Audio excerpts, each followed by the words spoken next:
오늘은 여러분 12제자 우리 선교사 훈련원 헌신 예배로 드리는 날입니다. 오늘 여러분들은 12제자 선교사 훈련원은 무엇을 위해서 세운 것인가 라는 것을 여러분이 아셔야 되겠습니다. 도대체 목사님의 뜻은 무엇인가? 평신도 직업 선교사라는 것은 무엇이고 왜 필요한가? 라는 것들을 아셔야 합니다. 하나님은 저에게 오래전부터 오늘 이 평신도 선교사 훈련에 대한 생각과 마인드를 주셨습니다. 아마 여러분들은 오래전에 제 설교를 들어보신 분들은, 특히 우리 교구장님들은 아마 아실 겁니다. 늘 제 입에서 선교사 훈련은 해야 한다고 그랬습니다. 근데 사실은 그런 부분들을 할 수 있을까라고 생각했습니다. 이거는 굉장히 큰 사역이거든요.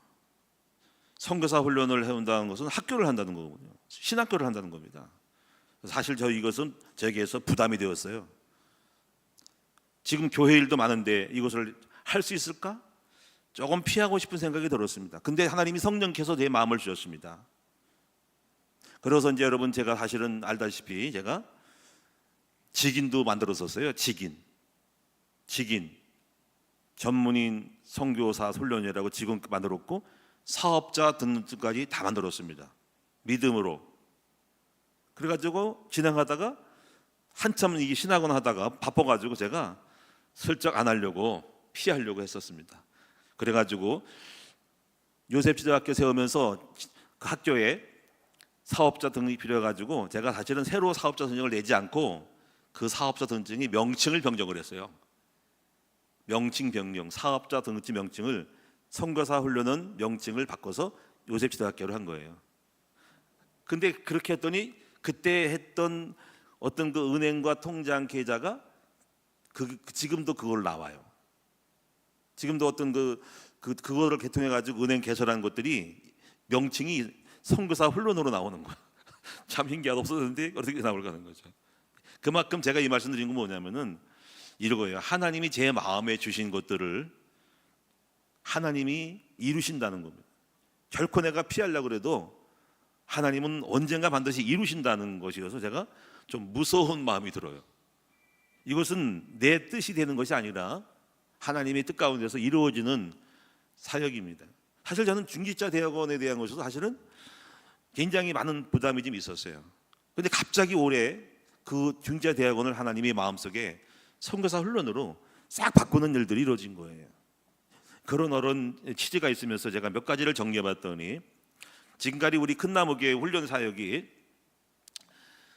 씨를 심었다고 하는 것은 1대1 훈련이, 물론 그 사이에 이비목자학교가 있고, 전지학을 세우는 지금까지 20-30년을 끌고 왔던 전지학은 줄기였어요.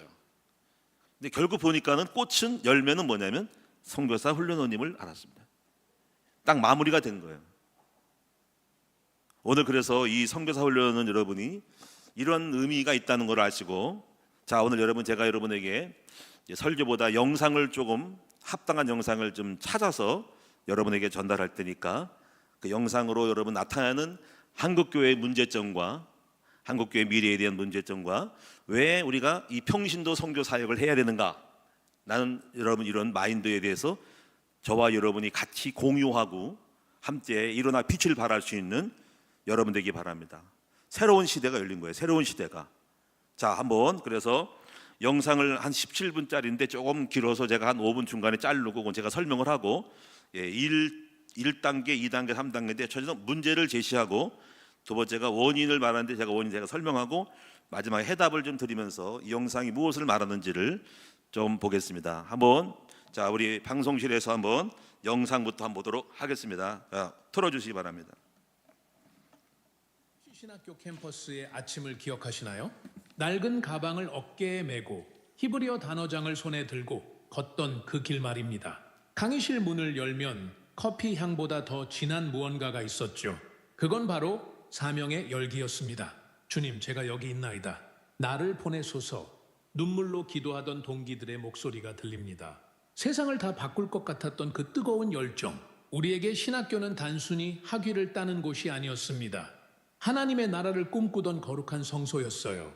새벽 5시 기도회에 모여 땀 흘리며 기도하던 그 시간들, 도서관에서 밤을 새워가며 주석을 읽던 그 날들, 전도 훈련을 나가 처음으로 누군가에게 복음을 전했을 때의 그 떨림, 그 모든 순간들이 우리를 만들어 왔습니다.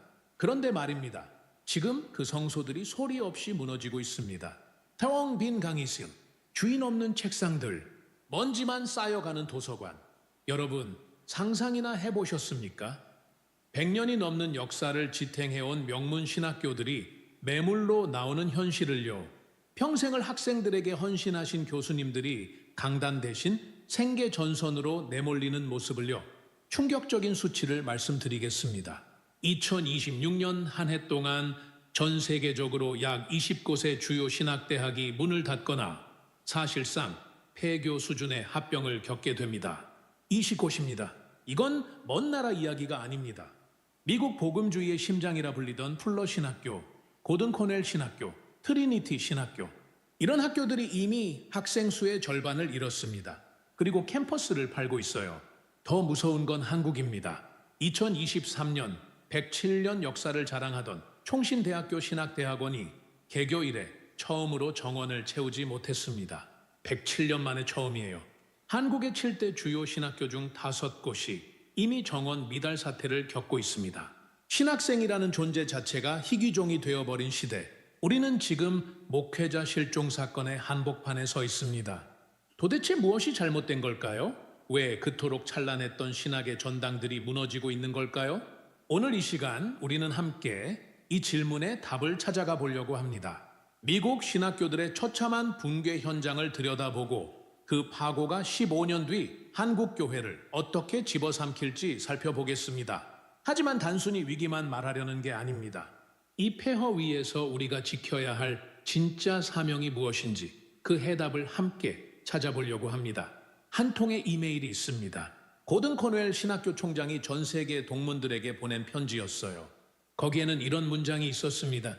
우리는 조금씩 잘라내며 생존할 수 없습니다. 그건 천천히 죽는 길입니다.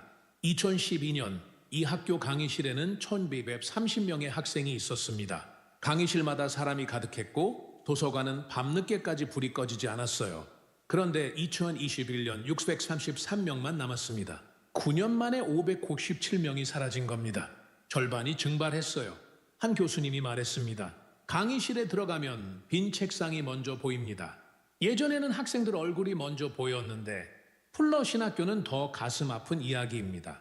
1947년 설립된 이 학교는 한때 세계 최대 복음주의 신학교였어요.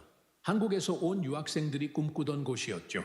나도 언젠가 풀러에서 공부할 거야 라고 다짐하던 신학생들이 얼마나 많았습니까? 그런데 2018년 이 학교는 위성 캠퍼스 3곳을 한꺼번에 폐쇄했습니다. 그리고 2022년 본관까지 매각하려고 했어요. 이사 비용만 1,300억 원이 필요했습니다. 하지만 지역 주민들이 반대했어요. 역사적 건축물을 지켜라. 결국 이전 계획은 무산됐고 풀러는 더 깊은 수렁에 빠졌습니다. 학생은 계속 줄어드는데 건물은 팔지도 못하고 진퇴양난이었죠. 현재 풀러 총장은 이렇게 말합니다. 우리는 더 이상 캠퍼스가 필요 없습니다.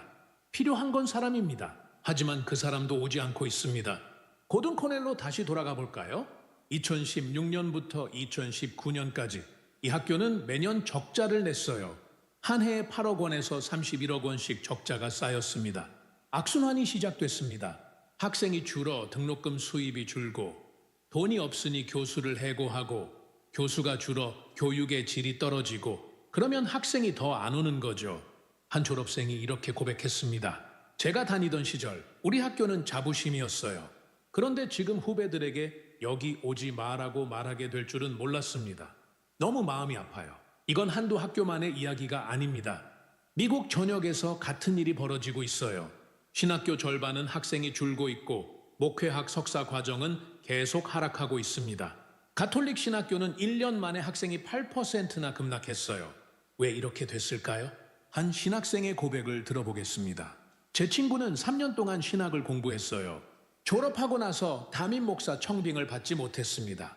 지금은 아마존 창고에서 일하고 있어요. 신학 학위를 가지고요. 이런 모습을 보면서 저도 고민이 됩니다. 내가 지금 제대로 가고 있는 건가? 미국에서는 매년 1만 5천 개 교회가 문을 닫습니다. 1만 5천 개예요. 목사가 될 곳이 없는 나라에서 누가 7년을 투자해 신학교에 가겠습니까? 미국 이야기잖아요. 우리는 괜찮을 거예요. 그렇게 생각하고 싶으시죠? 하지만 한국 교회는 미국을 정확히 15년 뒤따라왔습니다. 언제나 그래왔어요. 그리고 지금 그 파도가 한국에 밀려오고 있습니다. 2023년 가을 한 교수님이 강의실에 들어섰습니다. 총신대학교 신학대학원 첫 강의였어요. 그런데 책상의 절반이 비어 있었습니다. 107년 역사상 처음 있는 일이었어요. 수업 후 교수님은 연구실에서 한참을 혼자 앉아 계셨다고 합니다.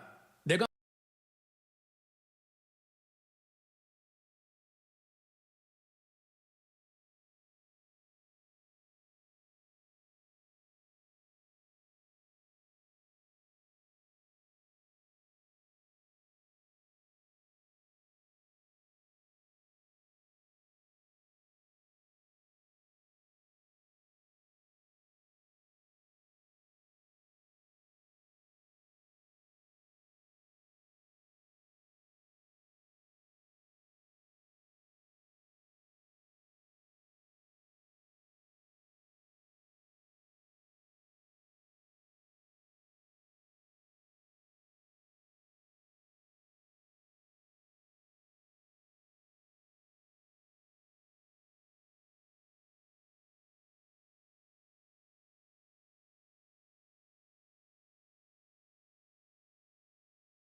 계속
여기서 제가 5가지 간단하게 설명하고 다음 영상을 바로 이어서 보겠습니다. 원인은 첫 번째로 목회자에 대한 신뢰 문제. 이 신뢰 문제는 목회자의 성적인 문제, 여러 가지 비리 문제로 인하여서 바로 이 목회자 할 사람에 대한 메리트가, 가치가 소멸되었다라고 하는 것이 첫 번째입니다. 그래서 이 목회자는 더 이상 내 매력을 끌만한 어떤 직업적인 이 사명적인 가치를 지향할 수 있는 것이 아닙니다. 소위 말하면은 추락했다는 거예요. 목회자 하기 쉽지 않다는 거예요.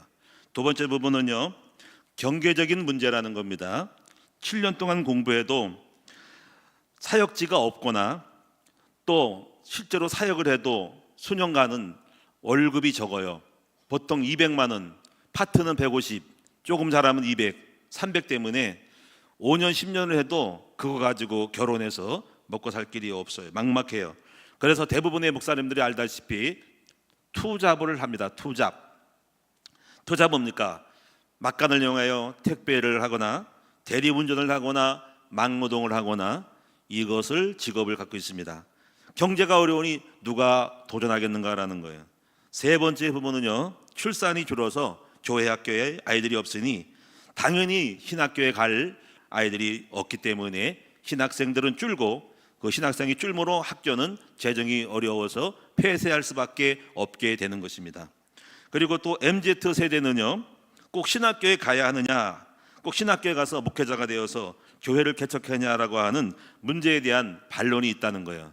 신학 목회자가 이런 코스라고 하는데 그렇게 생각하지 않다는 거예요. 그래서 목회 신학교에서 공부를 해도 우패가자가 아니라 또 여러분 일반 직업을 가지면 안 되냐고 하는 그 경리된 사고 때문에 자신들은 뭔가 신학교 가도 목회를 못하는 거에 대한 죄책감을 가지고 있는 거예요. 여기에 대해서 답을 풀어서 신학교를 가도 직업을 가지고도 목회를 할 수 있고 목회자가 안 되더라도 충분히 선교할 수 있는 마인드를 심어주는 사상이 필요하다는 거예요. 신학교 졸업해도 목사 안 돼도 된다는 거예요. 그래서 평신도로서의 그 소양을 가지고 직업을 가지고 목회적인 사역을 하면 된다라고 하는 철학적인 신학적 정립이 필요하다고 하는 것입니다. 자, 그래서 이제 마지막으로 여러분에게 다시 한번 영상을 보고 여기에 대한 해답을 한번 보도록 하겠습니다. 들어주시기 바랍니다. 끝나면 안 돼요.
잘 보셨지요? 옆 사람하고 인사합시다. 당신이 선교사입니다. 당신의 직장이 선교 현장입니다. 당신의 가정이 주일학교입니다. 당신의 학교가 전도 현장입니다. 아멘. 신학교를 졸업해서 목사가 될 수 있지만 목사가 안 돼도 괜찮아요.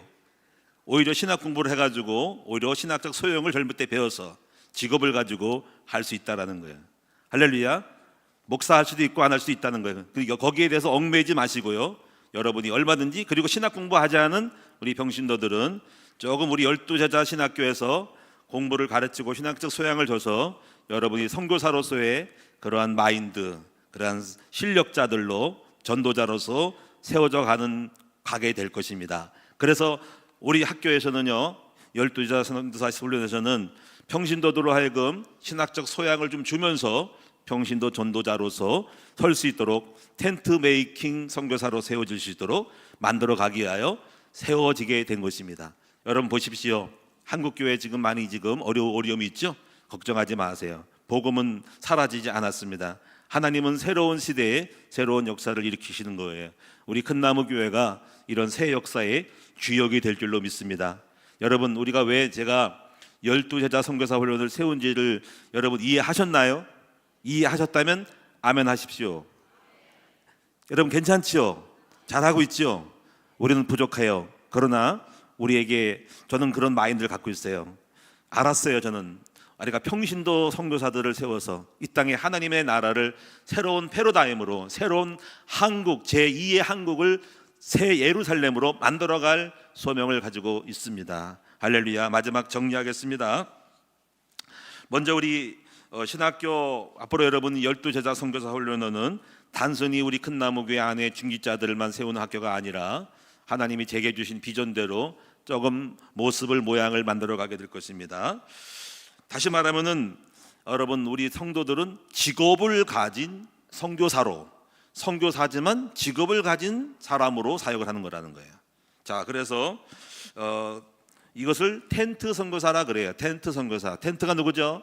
사도 바울이 텐트 치면서 복음을 전한 거예요. 여러분, 사도 바울은 신학교 안 다녔습니다. 직업을 가지고 선교한 거예요. 인터콥이라는 그런 단체가 있습니다. 이런 사람들은 의사, 약사 이런 전문인들입니다. 또 여러 가지 많은 해외 주재원들입니다. 이들은요, 직업을 가지고 목사 뺨치게 선교 사역을 하는 단체가 인터콥이에요. 자, 그래서 여러분이 구약에는 모세, 다니엘, 스룹바벨이 병신도였어요. 여러분, 이들은 전부 목사가 아닙니다. 모세는 정치인입니다. 다니엘도 마찬가지고 스룹바벨도 총독입니다. 이들은 하나님의 일을 각자의 현장에서 했습니다. 신약에는 사도 바울입니다. 바울은 신학교 졸업 안 했습니다. 학자이고 텐트 선교사였고, 루디아는 자주장사, 옷감 물감 장사였습니다. 선교사역을 했습니다. 가이오는 여러분 성의 재무장관이었습니다. 여러분, 백부장 고넬료는 군인이었어요. 이 군인으로서 수많은 사람들을, 자기 친척들을 다 전도한 사람입니다. 이것입니다. 바로 목사가 아니어도 충분히 자기의 직업을 가지고 복음을 전했던 것이에요. 이 의미를 여러분 아셔야 됩니다. 현대에서는 수많은 사람이 있는데 앞으로 연구할 것인데, 워너메이커는 백화점왕 사업가입니다. 최신부 장관입니다. 그는 주일학교하고 전도를 많이 했습니다. 내비게이터 선교사 마찬가지고, 여러분 내비게이터 선교는 해군입니다. 해군이 바로 분부대 안에서 선교회를 만들어서 영접하고 양육하고 전도했습니다. 여러분 적집사라는 세운 사람은 평신도였습니다. 링컨도 평신도입니다. 얼마나 큰일 했습니까? 자, 이제 결론입니다. 우리 신학교를 졸업하고 평신도가 된 사람들은 어느 정도 신학적 바탕을 가지고 있죠. 그런데 이런 사람들도 목회를 안 하니 나는 큰일 났다, 사명을 잃어버렸다고 생각하는데 생각을 바꿔줘야 됩니다. 착각입니다. 그것은 대부분 신학교 졸업 목회라고 생각을 해요. 그렇지 않다는 거예요. 신학교 졸업해도 여러분 목회적 소양을 충분히 청년 때 가지고도 그 다음에 직업을 가지고 또 다른 직업 훈련을 받아가지고 이제 목회적 소양을 받았을 때 얼마나 든든하겠습니까? 그 바탕위에서 이제 직업을 가지고 사역하면 더 잘하겠죠. 신학교를 안 다니고 여러분 선교하는 여러분들이에요. 여러분들은 이들에게 신학적 소양을 심어주기 위해서 여러분에게 이 학교를 만들어서 조금 바탕을 깔아줄 거예요. 그래서 세운 것이 바로 12제자 선교사 훈련입니다. 자, 그래서 여러분이 과목이 1학기, 2학기, 3학기, 4학기 있는데 이제 계속 만들어 갈 것인데 1학기 조금 흐름을 보여주면은요. 첫째는 평신도 선교 신학 이론 정립을 할 겁니다. 두 번째 세계 선교 역사 흐름을 좀 알아주셔야 될 겁니다. 세 번째 하나님과 1대1로 말씀을 좀 고급적으로 깊이 묵상할 줄 아는 큐티 프리셉트 훈련을 할 것입니다. 네 번째 복음적 사상을 가지고 성경을 보는 눈을 창세기라든가 출애굽기의 중요한 색을 통해서 가르치게 될 것입니다. 이건 영성입니다. 2학기에는 여러분 직업을 갖고 있기 때문에 경제적인 마인드가 있고 경제적으로 성공을 해야 해요. 그래서 경제적인 전문가들을 초빙해서 주식 투자, 또 세무, 보험, 부동산 그리고 행정 지식을 가진 사람들을 영입을 해서 특강식으로 여러분이 12자 학교의 강사들을 초빙해서 여러분에게 나름대로 전달할 것입니다. 그래서 여러 가지 경제 흐름, 시장의 세상을 보는 경제적인 마인드를 갖도록 그런 강사들을 우리 교회 안에 있든지 밖에서 부르든지 제가 지금 몇 사람을 지금 다 생각하고 있어요. 자, 그리고 또 이 평신도로서 직업 속에서 복음을 전하고 선교했던 수많은 실제적인 사례들을 찾고 그런 실제적으로 현재적으로 사역하고 있는 사람들을 초빙해서 그들의 간증을 듣게 될 것입니다. 대신 예를 들어서 뭐 의사로서 만약에 의학계에 복음을 듣던 사람이 있으면 그런 사람을 영입하고, 미용사로서 미용실로서 전도를 잘한 사람 그런 사례가 있다면은 그런 사람을 초빙해가지고 미용사들에게 전도하는 마인드를 심어주게 되고, 학교 선생인데 선생으로서 학교 전도를 잘했던 사람이 있다면 그분들을 초청해서 좀 얘기를 해가지고 불러서 간증하고 사역을 어떻게 했는지를 들으면서 그런 선교 사역들을 다양하게 만들어 갈 거예요. 많지는 않을 거예요. 왜냐하면 워낙 희귀하니까. 왜냐하면 많은 선교들이 직업을 가지고서 선교적인 활동을 하지 못하고 그냥 직업은 직업이고 그냥 교회에서 봉사만 하지 직업 속에서 전도하는 사람을 많지가 않아요. 이게 아쉬워요. 그만큼 항무지라는 거예요. 정말. 그런데 그런 사람이 소중한 사람이 있습니다. 지난번에 갔던 건바데라는 사람이 그런 사람이에요. 이 사람이 영업을 하고 막 강의를 하면서 막 영접을 한다잖아. 이게 중요한 거예요. 이게 목사가 아닙니다. 직업을 가진 사람인데 전도자 하는 사람, 이런 엄청 소중한 사람인 거예요.